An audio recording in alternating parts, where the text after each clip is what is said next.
ধন্যবাদ। আমাদের এই আফসরউদ্দিন উচ্চ বিদ্যালয় 1988 সালে প্রতিষ্ঠিত হয়। ভৈরবের বিশিষ্ট রাজনীতিবিদ জনাব মোহাম্মদ গিয়াসউদ্দিন সাহেব, উনি ওনার আব্বার নামে এই প্রতিষ্ঠানটি প্রতিষ্ঠা করেন। আফসরউদ্দিন সাহেব, মূলত গিয়াসউদ্দিন সাহেবের আব্বার নামে এই আফসরউদ্দিন উচ্চ বিদ্যালয়টি প্রতিষ্ঠিত হয়। এই প্রতিষ্ঠানে যোগদান করি 2024-এর 3রা জানুয়ারি। আমি সহকারী প্রধান শিক্ষক হিসেবে এখানে যোগদান করি। আমাদের প্রধান শিক্ষক মহোদয় 60 বছর পূর্ণ হয়, উনি অবসরে চলে যান। অবসরে চলে যাওয়ার পরে 2025 সালের জানুয়ারিতে আমি ভারপ্রাপ্ত প্রধান শিক্ষক হিসাবে দায়িত্বভার গ্রহণ করি। বিভক্ত শিক্ষক আছি 10 জন, 6 জন, এবং এমপিও বহির্ভূত নন এমপিও শিক্ষক আছে 3 জন। স্কুল শিক্ষকতা মহান পেশা, এটা আমরা সবাই স্বীকার করি। মহান পেশাতে আসতে পেরে আমি নিজেকে ধন্য মনে করি। আল্লাহ তাআলা আমাকে এই পেশার মাধ্যমে আমার জীবিকা নির্বাহের সুযোগ দিয়েছেন।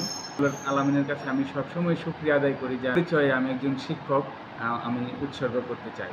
25 সালে যে এসএসসি ব্যাচ, আমার পরীক্ষার্থী ছিল 55 জন। 55 জনের মধ্যে আমার পাশের হার ছিল 68%, মাত্র 1% বেশি। ঢাকা বোর্ডের পাশের হার ছিল 67%, আর আমাদের স্কুলের হলো 68%। তো এটা কিছুটা আমরা হতাশাগ্রস্ত এই কারণ 2024 সালে এই স্কুলের রেজাল্ট ছিল 93%। যে এই গণ বিপ্লব হয়েছে, এই বিপ্লবের মাধ্যমে একটি সরকারের পরিবর্তন হয়েছে। এই প্রেক্ষাপট মিলিয়েও এই রেজাল্টটা আসলে ছেলেমেয়েরা বই থেকে দূরে ছিল, দূরে থাকার কারণে রেজাল্টটা খারাপ হয়েছে। তো আমরা আশা করছি এটা আমরা কাটিয়ে উঠতে পারবো, ভালো করতে পারবো। 2025 সালের ফলাফলটা যখন আমাদের খারাপ হলো, তখন আমরা শিক্ষক এবং ম্যানেজিং কমিটির একটি যৌথ সভা আহ্বান করি। ওই সভায় বিদ্যালয়ের অ্যাডহক কমিটির সম্মানিত সভাপতি জনাব মোহাম্মদ নাসিরউদ্দিন সাহেব উপস্থিত ছিলেন, সহ এলাকার গণ্যমান্য ব্যক্তিবর্গদেরকেও আমরা দাওয়াত করেছিলাম। এই সভাটায় ওনারা এসেছিলেন। আমরা যে সিদ্ধান্তগুলি নিয়েছি যে 26 সালে রেজাল্টটা ভালো করার জন্য, আমরা প্রথমত হলো যে একটা অভিভাবক সমাবেশের আয়োজনের সিদ্ধান্ত হয়েছে, আমরা এটা করেছি। অভিভাবকদেরকে, আমাদের এবারের পরীক্ষার্থী হলো আমার 58 জন অভিভাবককেই আমরা এনেছিলাম। এনে একটি অভিভাবক সমাবেশের আয়োজন করেছি এবং অভিভাবকদেরকে তাদের ছেলে মেয়েদের কার কী অবস্থা এইগুলি আমরা ওনাদেরকে জানিয়েছিলাম। এবং আমরা শিক্ষকদের একটা গ্রুপ করে দিয়েছি যে প্রত্যেকের বাড়ি বাড়ি গিয়ে খোঁজখবর নেওয়ার জন্য। যেমন 5 জন শিক্ষার্থী দিয়ে 1 জন শিক্ষককে দায়িত্ব দিয়েছি। এই 1 জন শিক্ষক এই 5 জন শিক্ষার্থীর দায়িত্ব নেবে, বাড়ি বাড়ি গিয়ে খোঁজখবর নেবে, গার্জেনের সাথে যোগাযোগ করবে। আমরা এই কাজটা করছি যাতে হয়। আর আমাদের চিন্তা হলো যদি টেস্টে যারা ডিসঅ্যালাউ হবে, আমরা এটা জানুয়ারি মাসেই ঘোষণা দিয়েছি যে যদি কোনো শিক্ষার্থী নির্বাচনী পরীক্ষায় অকৃতকার্য হয়, তাকে কোনো অবস্থাতেই আমরা ফর্ম ফিল আপ করার সুযোগ দিব না। উপজেলা নির্বাহী অফিসার জনাব শবনম শারমিন মহোদয় সকল শিক্ষা প্রতিষ্ঠানের প্রধানদেরকে নিয়ে উনি একটা মিটিং করেছেন। ওই মিটিংয়ে রেজুলেশন পর্যন্ত উনি আমাদেরকে দিয়েছেন। ওই মিটিংয়ে সিদ্ধান্ত হয়েছে, মন্ত্রণালয়ের সিদ্ধান্তের আলোকে আমাদের ইউনো মহোদয় উনিও বলেছেন যে কোনো শিক্ষার্থী যদি নির্বাচনী পরীক্ষায় অকৃতকার্য হয়, তাহলে তাকে ফর্ম ফিল আপের কোনো সুযোগ দেওয়া যাবে না।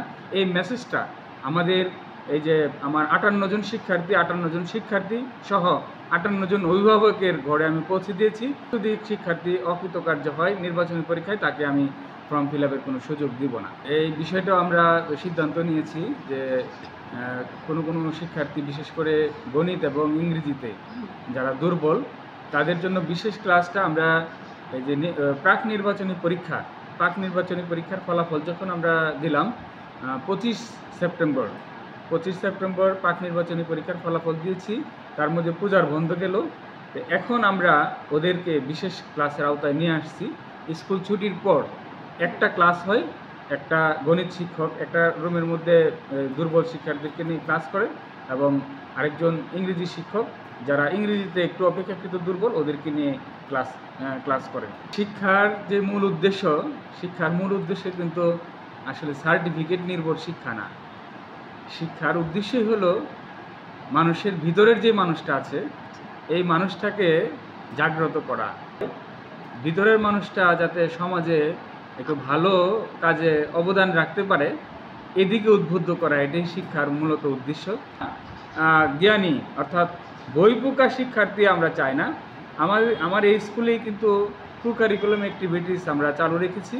কো-কারিকুলাম অ্যাক্টিভিটিসের মাধ্যমে যেমন আমাদের বিতর্ক প্রতিযোগিতা হয়, আমাদের সাহিত্য সাংস্কৃতিক প্রতিযোগিতা হয়, বিভিন্ন এরকম বই পড়ার আমাদের এখানে বিশ্ব সাহিত্য কেন্দ্রের কার্যক্রম চালু আছে। এই কার্যক্রমগুলির মধ্যে দিয়ে আমরা একজন শিক্ষার্থীকে একজন পরিপূর্ণ মানসিক বিকাশে যে আয়োজন এটা আমরা করার ব্যবস্থা করেছি। আমার এখান থেকে ছেলেমেয়েরা বেরিয়ে গেলে অত্যন্ত তার ভিতরের মানুষটা কিছুটা হলেও জাগ্রত হবে। একটি ডিজিটাল ল্যাব আছে যেখানে 17টা ল্যাপটপ আছে এবং 3টা ডেস্কটপ আছে।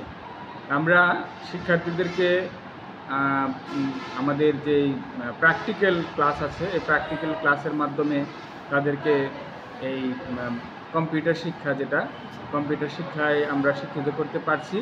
এবং একজন শিক্ষার্থী যখন ক্লাস 6 থেকে 10 পর্যন্ত এখানে সরকারি একটা বই আছে যে 100 মার্কের একটা পরীক্ষা হয়, যে আইসিটি, যেটা ইনফরমেশন অ্যান্ড কমিউনিকেশন টেকনোলজি। এই আইসিটি বইটা সরকারিভাবে 6 to 10 একজন শিক্ষার্থী যদি পরিপূর্ণভাবে আয়ত্ত করতে পারে তাহলে দেখা যায় কি যে ওরা অত্যন্ত কম্পিউটার বিষয়ে অর্থাৎ তথ্য প্রযুক্তি বিষয়ে অনেক জ্ঞান অর্জন করতে সক্ষম হয়। আমরা পর্যাপ্ত ল্যাবের মাধ্যমে তাদেরকে প্র্যাকটিক্যালের সুযোগ আমরা দিয়ে থাকি। মন্ত্রণালয়ের একটি প্রজেক্টের মাধ্যমে আমরা পেয়েছি এই স্মার্ট ক্লাসরুমে একটা 56 ইঞ্চি একটা টেলিভিশন আছে। এই টেলিভিশনের মাধ্যমে আগে প্রজেক্টরের মাধ্যমে ক্লাস নেওয়া হতো, যখন টেলিভিশনটা আমরা পেয়েছি স্মার্ট টিভি, এই স্মার্ট টিভির মাধ্যমে যখন ক্লাসটা নেওয়া হয় ছেলেমেয়েরা অনেক ইন্টারেস্টিং থাকে ক্লাসের বিষয়ে। যে আমরা তথ্য প্রযুক্তির দিক দিয়ে অনেক এগিয়েছি। তথ্য প্রযুক্তির দিক দিয়ে এগিয়ে যাওয়ার মধ্য দিয়ে আমাদের এই জেনারেশন আসলে কিছুটা মোবাইল আসক্ত হয়ে পড়ছে। এটার সবচেয়ে বড় যে কারণটা আসক্ত হওয়ার কারণ এটা হলো পারিবারিক অসচেতনতা। যদি সচেতন থাকে তাহলে ছেলেমেয়েরা মোবাইলে আসক্ত হতে পারে না। যেমন আমাদের স্কুলে মোবাইল অ্যালাউ না। স্কুল প্রজেক্টটা সারা বাংলাদেশে শুধুমাত্র কিশোরগঞ্জ জেলা এবং আরেকটা জেলা সম্ভবত মানিকগঞ্জ, এই 2টা জেলাতে এরা মডেল হিসেবে চালু করেছে শিক্ষা মন্ত্রণালয় ইউনিসেফের অর্থায়নে। এই প্রজেক্টের মধ্যে একটা টপিক আছে যে তথ্য প্রযুক্তির নৈতিক ব্যবহার। আমরা এই প্রজেক্টের মাধ্যমে আমরা বিশেষ করে 8, 9, 10 এই 3টা ক্লাসের ছেলে মেয়েদেরকে আমরা শিক্ষা প্রযুক্তির নৈতিক ব্যবহার সম্পর্কে শিক্ষকরা ক্লাস নিয়ে থাকেন। খারাপ দিক কী এবং এই যে বিভিন্ন তথ্য প্রযুক্তির যে অপব্যবহারের ফলে মানুষের জীবন যে অনেক দুর্বিষহ হয়ে পড়ে, এই বিষয়গুলি আমরা শিক্ষার্থীদেরকে আমরা বোঝানোর চেষ্টা করি। বাংলাদেশের শিক্ষার্থীরাই উপকৃত হবে। জেলার স্কুলগুলি এটার সুফল পাচ্ছি।